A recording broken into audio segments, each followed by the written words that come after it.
বরহুম স্টেশনে আমরা নেমে গেছি। পিসিমণি মুখে কিছু ঢুকিয়েছে জানো তো, হিরে বা জহরত, যে এরকম করে এরকম করে এটা মাথা পাহাড়। আচ্ছা, এটা মাথা পাহাড়।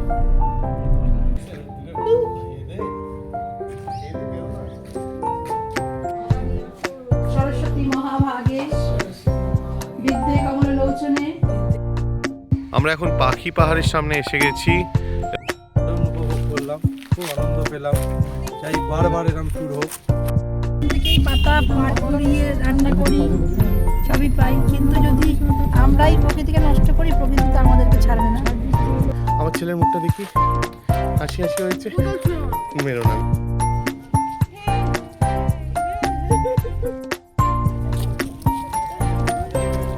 খাটনির কাজ, বুঝলি তো?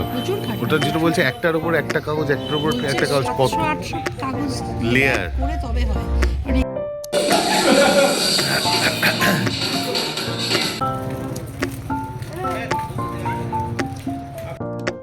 খাওয়া দাওয়া শুরু করেছে, একটু পরে ডিনার দেবে, পেট ভর্তি ঠাসা। তারপর কি খাচ্ছিস কুড়মুড়ে?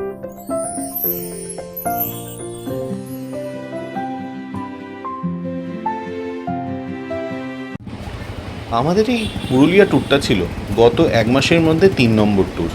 ইতিমধ্যে বারাণসী, বিষ্ণুপুর, আর তারপরেই এই পুরুলিয়া। বুঝতেই পাচ্ছেন, ব্যাক টু ব্যাক ট্যুর, পকেটের হাল বেশ টাইট। তাই একটু বাজেট সেভ করার জন্য প্ল্যান করলাম, আর ঠিক করলাম যে এবার হাওড়া যাওয়ার জন্য আর ক্যাব বুক করব না। ঠিক হলো যে অফিস থেকে বাড়ি ফিরে লাগেজটা নিয়ে অটো বা রিক্সা করে সোজা চলে যাবো দক্ষিণেশ্বর মেট্রো স্টেশন, আর সেখান থেকে একবারে মেট্রো করে হাওড়া। কিন্তু প্ল্যান তো করলাম, আসল খেলা তখনও বাকি। দক্ষিণেশ্বর পৌঁছেই গিন্নিকে ফোন করে বললাম, কিন্তু ও বললো রাস্তার যে অবস্থা, তোমাকে পিক আপ করতে আসাই অসম্ভব। প্রায় 2-2.5 কিলোমিটার মারাত্মক ট্রাফিক জ্যাম। বাইরে বেরিয়ে সত্যিই দেখি পুরো রাস্তার চাকা বন্ধ, গাড়ি এক চুলো নড়ছে না। বুঝতেই পারলাম আমার টাকা বাঁচানোর প্ল্যান এক নিমিষে সেগুড়ে বালি। অগত্যা সেই জ্যামের মধ্যেই হেঁটে হেঁটে বাড়ির দিকে রওনা হলাম, আর শেষেমেশে হাওড়া যাওয়ার জন্য সেই ক্যাবই বুক করতে হলো।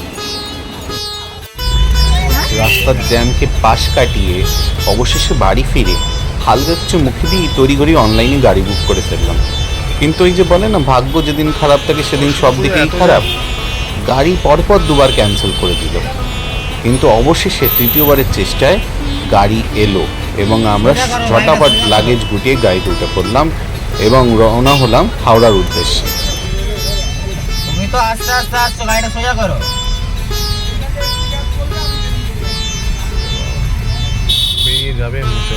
দক্ষিণেশ্বরের মেন রোডের জ্যাম দেখে এসেছিলাম, তাই ড্রাইভারকে আগেই বলে রেখেছিলাম অন্য গলি বা ছোটো রাস্তা দিয়ে হাওড়ার দিকে বের হতে।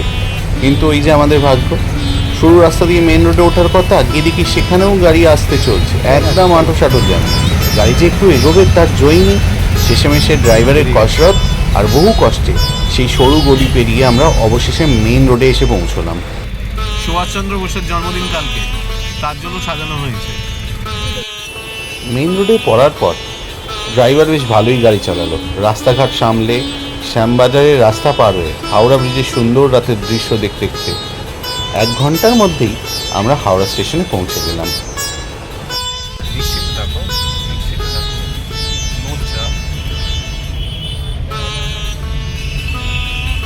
স্টেশনে গিয়ে দেখি আমাদের খুব প্রিয় মানুষ, যাদের সঙ্গে আমাদের এই ট্যুরটা প্ল্যান করা হয়েছিল, তারা অলরেডি স্টেশনে চলে এসছে। তো আমাদের পুরো টিম এক জায়গায় জমা হয় স্টেশনের ওয়েটিং এরিয়ার চেয়ারগুলোতে বেশ কিছুক্ষণ আড্ডা দিয়ে আমরা খুব সুন্দর কিছুটা সময় কাটালাম এবং অপেক্ষা করতে থাকলাম ট্রেনের অ্যানাউন্সমেন্টের। পিসিমণি, ও পিসিমণি, কি লজ্জা পাচ্ছে। এই যে বর্দি, বর্দি ঠিক আছে, শরীর তুমি সুস্থ হও। সর্দি একদম রেডি, হ্যাঁ, রেডি টু গো। আমরা আমাদের বগি S4-এর দিকে এগিয়ে যাচ্ছি। আমাদের ট্রেন 18011, আবার 18013ও বটে। একই সঙ্গে এটা হাওড়া চক্রধরপুর এক্সপ্রেস, আবার এটা বোকারো এক্সপ্রেসও বটে। দুটো ট্রেনেই এখানে মার্জ হয়ে যায়। আমরা এসে দাঁড়িয়েছি আমাদের বগির সামনে। S4 কি করব, এই উল্টো দিকে করে দিয়েছে, আপসাইড ডাউন করে দিয়েছে পুরো। লাইট না জ্বালিয়ে উঠবে না, চলো ওঠো। আমরা এখন আদ্রা স্টেশনে দাঁড়িয়ে আছি, ট্রেন বিফোর টাইম ঢুকে গেছে। 5:20 ঢোকার ছিল, এখন 5:14 ঢুকে গেছে। আমি 5:19 নেমে একবার দেখাচ্ছি, ভিডিওগ্রাফি করে দেখাচ্ছি। এই হাওড়া চক্রধরপুর এক্সপ্রেস এবং হাওড়া বিকানির এক্সপ্রেস আবার এই আদ্রা স্টেশনেই ডিমার্জ হয়ে দুটো আলাদা আলাদা জায়গায় চলে যায়। ট্রেন আমাদের মোটামুটি নির্ধারিত সময়ই বড়াভূম স্টেশনে নামিয়ে দিল। বড়াভূম স্টেশনে আমরা নেমে গেছি। এবার আমাদের গাড়ি যেটা আছে সেই গাড়ির দিকে এগিয়ে যাচ্ছে। আমাদের গাড়ি নাম্বার হচ্ছে 0725। দাদাই অল গুড, অল ওকে? একদম। এই যে আমাদের গাড়ি 0725, একদম সামনেই দাঁড় করানো।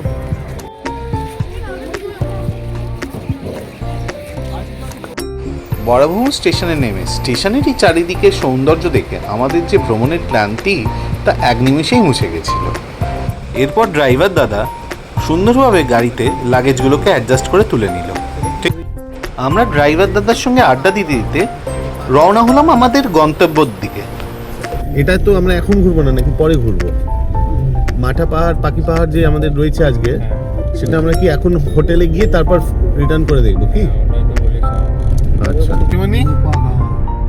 পিসিমণি মুখে কিছু ঢুকিয়েছে জানো তো, হিরে বা জওহরত, যে এরকম করে এরকম করে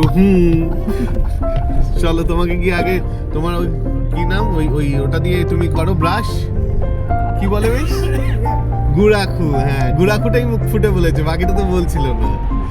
বর্দি তোমার ঠিকঠাক লাগছে তো? তুমি ঠিকঠাক আছো মানে পিসিমণিও ঠিক আছে। গাড়ি এরপর ছুটে চললো আঁকা বাঁকা পথ ধরে। এটা মাঠা পাহাড়। আচ্ছা, রাস্তার ধারে মাঠা পাহাড় এবং পাখি পাহাড়ের অপার সৌন্দর্য যেন আমাদের দুহাত তুলে অভ্যর্থনা জানালো। এই অপরূপ এবং মনোমুগ্ধকর প্রাকৃতিক শোভা দেখতে দেখতে পথের গল্প আর আনন্দের সাথে নিয়ে খুব অল্প সময়ের মধ্যেই আমরা পৌঁছে গেলাম আমাদের আজকের ঠিকানা দীপজ্যোতি হোমস্টেতে।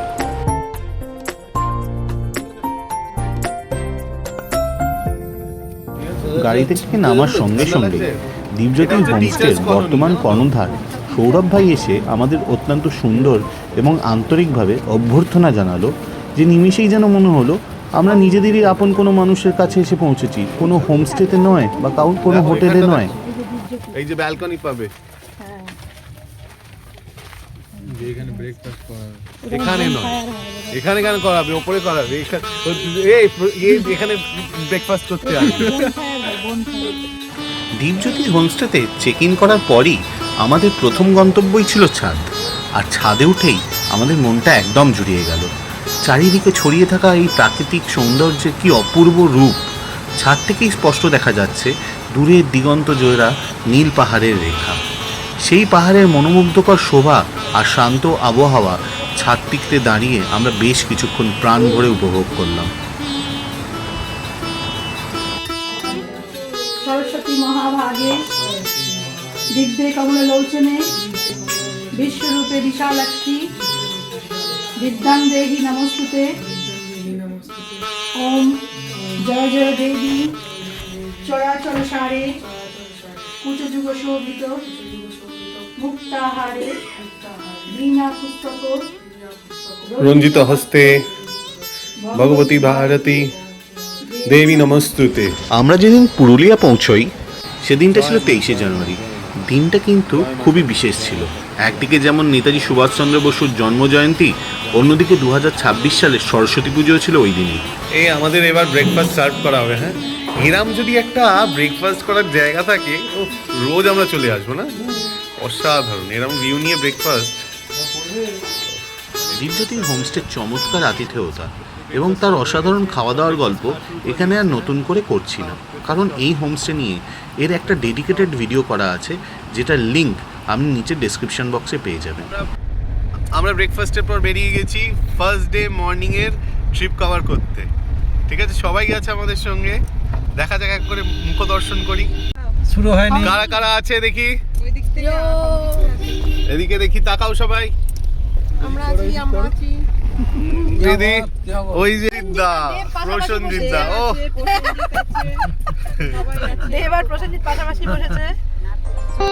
আমাদের সকলেরই প্রথম পুরুলিয়া ভ্রমণের একদম সূচনাতেই প্রথম টুরিস্ট পয়েন্ট বা ডেস্টিনেশন ছিল বাঘমুন্ডি পাহাড় এবং তার কোল ঘেঁষে থাকা মনোরম ঝিল। সেখানে পৌঁছতেই প্রকৃতির অপরূপ রূপ দেখে আমাদের চোখ জুড়িয়ে গেল। শান্ত স্নিগ্ধ পরিবেশ এবং পাহাড়ের কোল জুড়ে ছড়িয়ে থাকা বড় সুন্দর ঝিলটি যেন ছবির মতো সাজানো।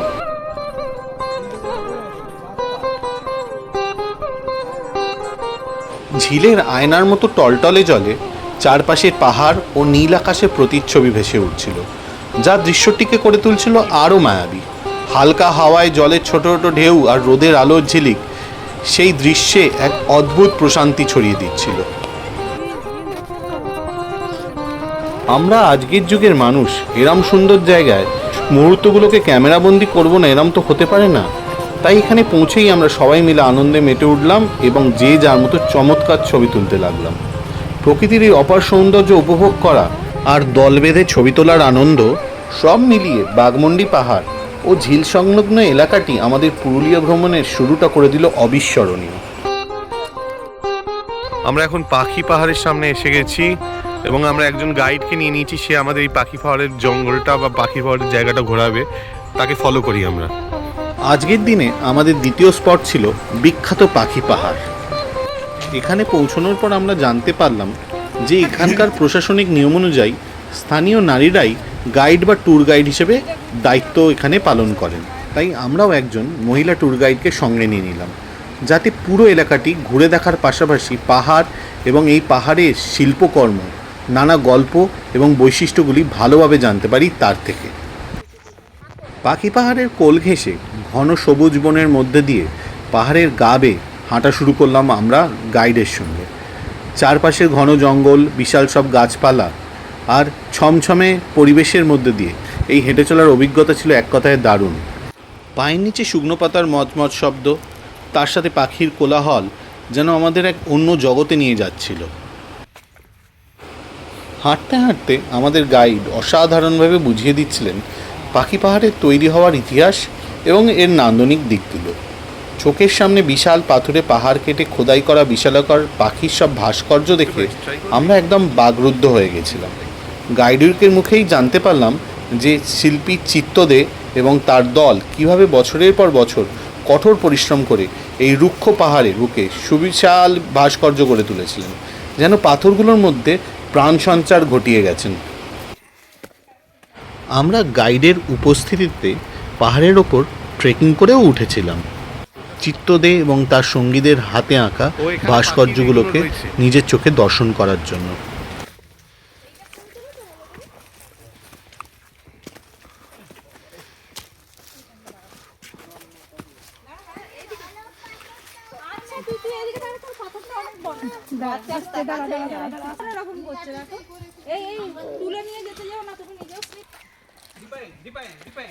এটা পাখির, এটা স্কাল্পচারটা স্পষ্ট বোঝা যাচ্ছে। দুটো পেঁচা, এই চারধারে মাছ রেখা।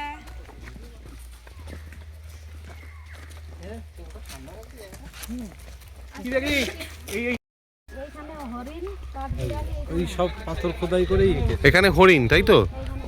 ওখানে ছিল পাখি আর তার আগে ছিল ছাগল, মানে ভার্সেটিলিটি আছে। আচ্ছা, এটা কবে আপনারা দেখেছেন এই খোদাই করে আঁকতে থেকে এসে এঁকেছেন? না না না, কলকাতা নাম দেখালো কলকাতার লোক উনি করেছেন। নরমাল পাথরগুলো যাতে বেশি সুন্দর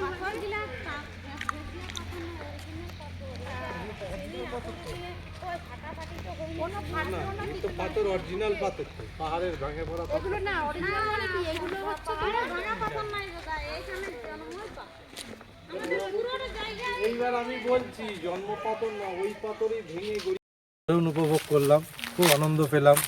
যাই বারবার এরকম ট্যুর হোক আর কার্তিকের সাথে আমরা পার্টিসিপেট করতে পারি। বেস্ট, ধন্যবাদ। Best rating. থেকেই পাতা পাট কুড়িয়ে রান্না করি, সবই পাই, কিন্তু যদি আমরাই প্রকৃতিকে নষ্ট করি, প্রকৃতি তো আমাদেরকে ছাড়বে না। পাখি পাহাড়ের মুগ্ধতা নিয়ে আমাদের আজকের দিনের সকালের শেষ গন্তব্য ছিল মাঠা পাহাড়। মাঠা পাহাড়ে পৌঁছানোর পরই আসল চ্যালেঞ্জের মুখোমুখি হতে হলো। আমরা পাখি পাহাড় থেকে ঘুরে এলাম, এবার আমরা মাথা পাহাড়ে যাচ্ছি। শুনেছি যে মাথা পাহাড়টা যেতে প্রায় 400খানা সিঁড়ি উঠতে হয়, এরম সিঁড়ি করা আছে। তারপর নাকি কোনো সিঁড়ি নেই এবং নর্মাল চারিদিকে পাথর ছড়ানো। আমরা জানি ওখানে ওঠা পসিবল নয়। আমি এটাও জানি যে হয়তো সবাই এখানে যারা উঠছে 400খানা সিঁড়ি উঠতে পারবে না। তবু দেখা যাক কত দূর আমরা যেতে পারি। যাই হোক, প্রাকৃতিক শোভা কিন্তু অসাধারণ। আমরা যে জায়গাটা দেখে এলাম সেটাও অসাধারণ ছিল। পথটা এতটাই দুষ্কর এবং পরিশ্রম সাধ্য যে সবাই শেষ পর্যন্ত যে উপরে উঠতে পারবে তা সম্ভব নয়, এবং সকলে শেষ পর্যন্ত ওঠার সাহস বা সামর্থ্য না হওয়াটাই স্বাভাবিক। অনেকেই হয়তো মাঝপথ থেকেই ফিরে আসবে। তবুও মনের অদম্য ইচ্ছা আর ওপরের অপরূপ দৃশ্য দেখার টানে মানুষ কিন্তু প্রতিনিয়ত চেষ্টা করে চলেছে এই দুর্গম পাহাড়ের চূড়ায় ওঠার।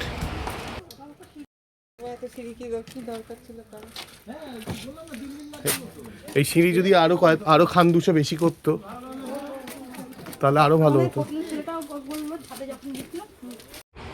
মাথা পাহাড়ের সেই উঁচু আর দুর্গম পথ যখন এক এক করে সবাইকে কাবু করে ফেললো, অনেকে কিছুটা রাস্তা যাওয়ার পরই ক্লান্ত হয়ে বসে পড়ল পাশের বসার জায়গায়, ঠিক তখনই শুরু হলো আমাদের আসল অ্যাডভেঞ্চার।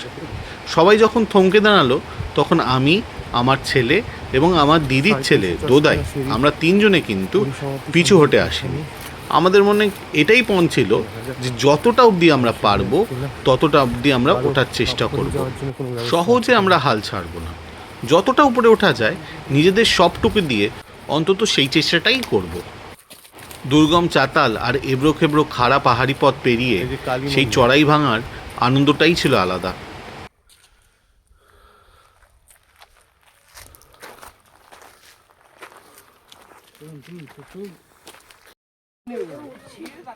বলছে এখান থেকে নাকি আরো ঘন্টাখানেক লাগবে। লাগবে না? 45 মিনিট এরকমই রাস্তা না, বাট ওটা আরো স্টিফ। ওরে বাবা, উঠে তো যাবেন, হ্যাঁ, বাট নামতে খুব স্লিপারি, সাবধানে নামবেন। ওরে বাবা। চলো বাবা, তুমি যেতে পারবে? হ্যাঁ চলো, যতটা দূর যেতে পারি চলো। ঠিক আছে, ওই মুখটা অবধি চলো।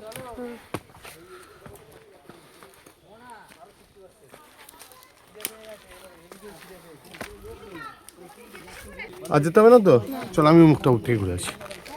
আমার 12 বছরের ছেলে যে এতক্ষণ আমার সঙ্গে তালে তাল মিলিয়ে ওপরে উঠে চলেছিল, ওপর থেকে আসা পর্যটকদের মুখে সামনের রাস্তার দুর্গম অবস্থার কথা শুনে সেও বেঁকে বসলো। সেও আর এক পাও এগোতে রাজি হলো না। মুখটা থেকে ঘুরে আসি। ওই তো মুখটা। আরে মুখটা থেকে ঘুরে আসি। চলো ওই মুখ থেকে ঘুরে চলে আসবে। লাস্ট ওই মুখ। আয় দাঁড়া, হয়ে গেছে। এই তো বললাম মুখ থেকে ঘুরে আসবে। এই মুখ থেকেই ঘুরে আসবে, কথা দিচ্ছি। এই তো লাস্ট মুখ। এই তো মুখ থেকে পড়ে এইখানটা ঘুরে আসবে। এই গাছটা ছুঁয়ে চলে আসবে, কথা দিচ্ছি। আমি আর যেতে হবে, তুই দাঁড়া, আমি চলে আসছি। ছুঁয়ে চলে আসছি, আমি কথা দিয়েছি, ছুঁয়ে চলে আসবো। গাছটা ছুঁয়ে চলে আসবো, গাছটা ছুঁয়ে চলে আসবো।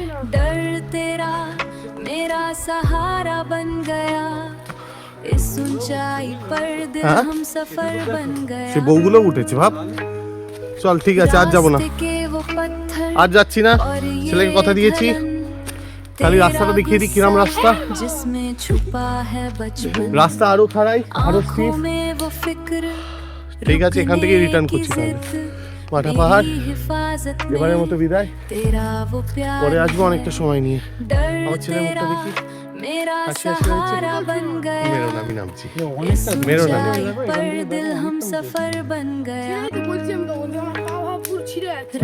কি করেছিল? চল আমরা এবার রিটার্ন করবো, চল। মাত্র 12 বছর বয়সে ওর আমার প্রতি এই নিঃস্বার্থ ভালোবাসা, কদর আর গভীর উদ্বেগ আমার মন ছুঁয়ে গেল। ওর এই ব্যাকুলতা আর ভালোবাসার আবদার আমি ঠেলতে পারলাম না, তাই আর ওর বিরুদ্ধে না গিয়ে আমি নিচের নামার পথ ধরলাম।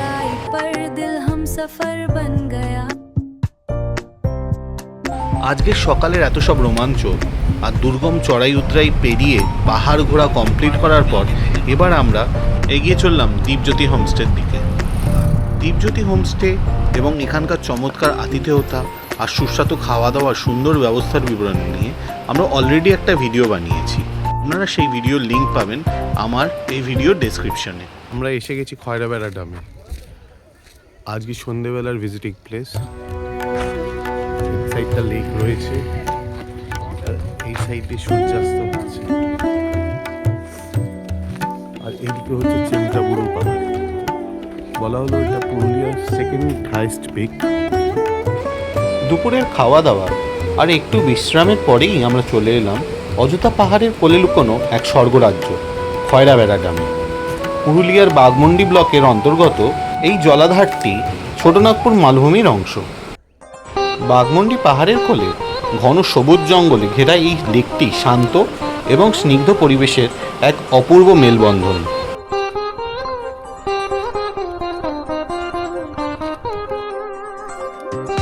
थोड़ी शरारत just for fun baby मजा आएगा।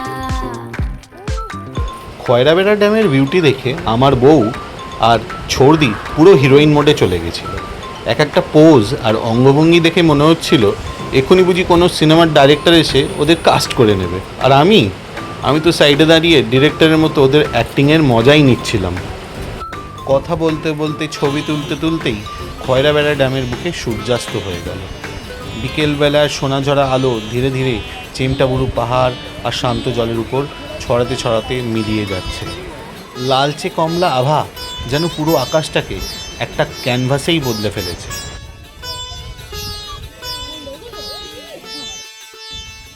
সূর্য ডুবে গেছে।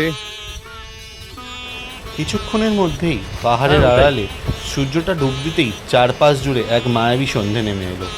শান্ত জলের ছপ ছপ শব্দ আর পাহাড়ি মিষ্টি হাওয়ায় খয়রাবেড়ার এই সন্ধেটা সত্যি স্মরণীয় হয়ে রইল। খয়রাবেড়া ড্যামের বিভিন্ন জায়গা থেকে বিভিন্ন রূপে অসাধারণ সৌন্দর্য শো করছে। মানে যে অ্যাঙ্গেল থেকে যেভাবেই দেখুন সৌন্দর্য কোনো অংশেই কম হচ্ছে না।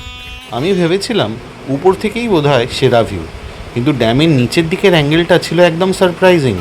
নিচ থেকে ক্যামেরা ধরতেই জলাধার আর পাহাড়ের এমন একটা ফ্রেম পেলাম যা আমাদের ছবি আর ভিডিওগুলোকে এক নিমিষে ডবল সুন্দর বানিয়ে দিল। চারপাশ পুরোপুরি অন্ধকারে ঢেকে যাওয়ার পর খয়রাবেড়া ড্যামকে বিদায় জানিয়ে আমরা গাড়িতে উঠে পড়লাম।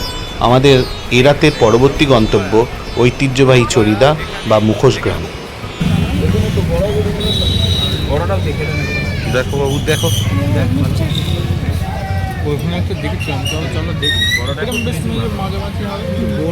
আমাদের না যতটা ছোট হবে নিয়ে যাওয়ার সুবিধাটা তত বেশি। প্যাক করে দেবে, লাগেজে ঢোকাবো কোথায়? তুমি তো প্যাক করে দেবে। রাতের অন্ধকারে যখন আমরা চরিদা গ্রামে এসে পৌঁছলাম তখন যেন মনে হলো শিল্পীদের এক স্বপ্নের দেশে চলে এসেছি। রাস্তার দুপাশে সার দিয়ে সাজানো রয়েছে ছোট বড় শত শত রঙিন মুখোশ। কোনোটা দুর্গার, কোনোটা বা গণেশের, আবার কোনোটা রাক্ষস বা বাঘের। এরই মাঝে দরদাম করে আমরা দুখানা মুখোশ আমাদের বাড়ির জন্য কিনে নিলাম। আমার ছেলের সাইজের ফিট হবে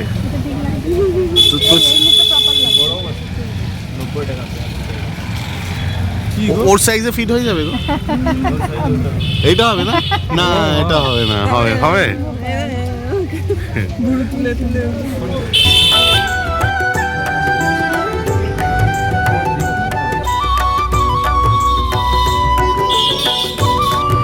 নিস্তব্ধ রাতের অন্ধকারে চরিদা গ্রামটিতে যেন এক উৎসবের মেলা বসেছে। চারপাশের নিবিড় অন্ধকারের মাঝেই আলোর রোশনাইতে সেজে উঠেছে বিখ্যাত এই ছৌ মুখোশের সারি সারি দোকান। চারিদিকের ঘুটঘুটে অন্ধকারের বুক চিরে আলোকিত এই স্টলগুলো যেন গোটা গ্রামের বুকে এক মায়াবী প্রদীপের মতো জ্বলজ্বল করছে। খাটনির কাজ, বুঝলি তো? ওটা যেটা বলছে একটার উপর একটা কাগজ, একটার উপর একটা কাগজ, কত লেয়ার। এগুলোই তো মুখে পড়ে করে ওরা। আমরা এখানে জানতে পারলাম চমৎকার এই ছৌ মুখোশ তৈরির পেছনের গল্প। একের পর এক প্রায় 700 থেকে 800টি লেয়ার বসিয়ে নিপুণ হাতে রং আর নানা সাজসজ্জার প্রাণ পেয়ে তৈরি হয় এক একটি মুখোশ। কারিগরদের এই কঠোর পরিশ্রম এবং অসীম নিষ্ঠার তুলনায় এদের দাম সত্যিই নগণ্য। মাত্র 25-30 টাকা থেকে শুরু করে 100 টাকার মধ্যেই মিলছে চমৎকার সব মুখোশ। তাদের এই শিল্প ভাবনা আর দামের ব্যবধান দেখে আমরা তো রীতিমতো অবাক হয়ে গেছিলাম। আজকের শেষ গন্তব্য ঐতিহ্যবাহী চরিদাগ্রাম ভ্রমণ শেষে আমরা এবার রওনা হলাম আমাদের আজকের রাতের ঠিকানা দীপজ্যোতি হোমস্টের উদ্দেশ্যে। হোমস্টেতে ফিরেই দেখি অন্য এক দলের নাচ এবং গানের আসর জমেছে। আমার বউ যে এই ধরনের আনন্দ উৎসব ভীষণ ভালোবাসে তা তো জানাই ছিল, তাই একটু উস্কে দিয়েই বললাম তুমি চাইলে যোগ দিতে পারো। ব্যাস, আর দেখতে হয়নি, মুহূর্তের মধ্যেই ও সবাইকে নিজের মতো করেই মেতে উঠলো আনন্দে, আর সঙ্গে সঙ্গে ডেকে নিল ছর্দিকেও। তবে কিছুক্ষণের মধ্যেই আগের দলটি ক্লান্ত হয়ে গান বাজনা বন্ধ করে দিয়ে ঘরে ফিরে গেল। কিন্তু নাচে গানে আমার বউ আর ছর্দির মেজাজ তখন একবারে তুঙ্গে, তাই থেমে না থেকে আমরা সোজা চলে এলাম নিচের তলায় পরিবারের বাকিদের ঘরে। সেখানে আবার গান চালিয়ে আমাদের পরিবারের সবাইকে নিয়ে নতুন করে জমে উঠল নাচ আর গানের ধুমধাম আসর।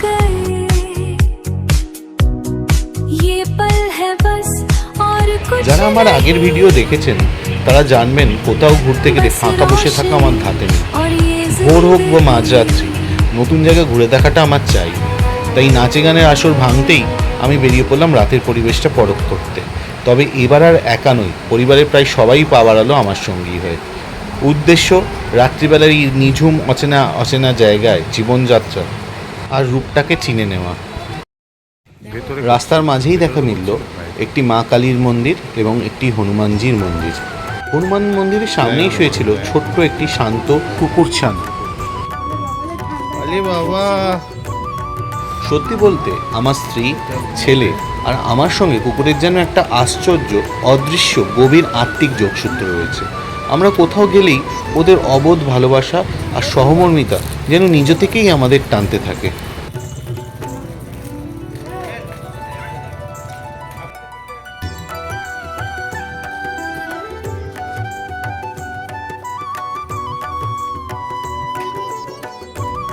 সেদিনকার সেই রাত্রেও আমাদের সঙ্গী হলো সেখানকার একদল কুকুর। ওদের এই ভালো লাগার ভালোবাসার প্রতিদান দিতে আমরা পথেই বিস্কুট কিনে ওদের খাওয়ালাম। আমাদের বাড়ির এলাকায় কুকুরদের খাওয়ানো আমাদের নিত্যদিনের অভ্যাস। এখানকার পোষা বা পথের কুকুরগুলো ভালোবাসা আমরা সবসময়ই পাই, কিন্তু সম্পূর্ণ এক অচেনা জায়গায় এত সামান্য সময়ের পরিচয় পথ চলতি কুকুরগুলো যেভাবে আমাদের আপন করে নিল এবং ভালোবাসার টানে যেভাবে সোজা আমাদের সঙ্গে হোমস্টে পর্যন্ত সঙ্গী হলো তা সত্যিই আমাদের ভাবনারও অতীত ছিল। এই মুহূর্তটা যেন বুঝিয়ে দিল ভালোবাসা কোনো ভৌগোলিক সীমানা বা ভাষার প্রয়োজন নেই। আমার খাওয়া দাওয়া শুরু করেছে, একটু পরে ডিনার দেবে, পেট ভর্তি ঠাসা। তারপর কি খাচ্ছিস? কুড়মুড়ে না কুরকুরে? আবার আমাকে খাচ্ছিস? কিচ্ছু করবে না, পাথর পাথর তুলো না।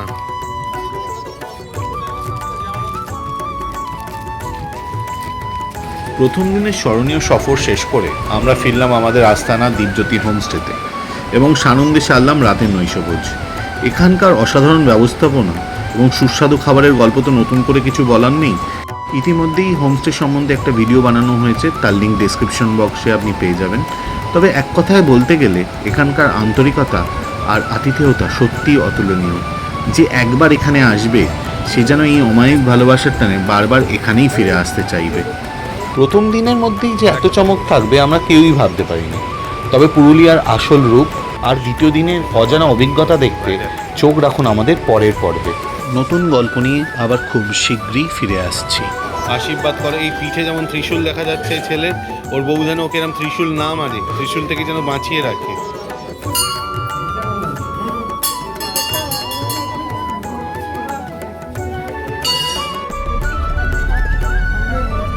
পাহাড়ের উপরে উঠছি, dam channel. If you like this video, kindly like, share and subscribe.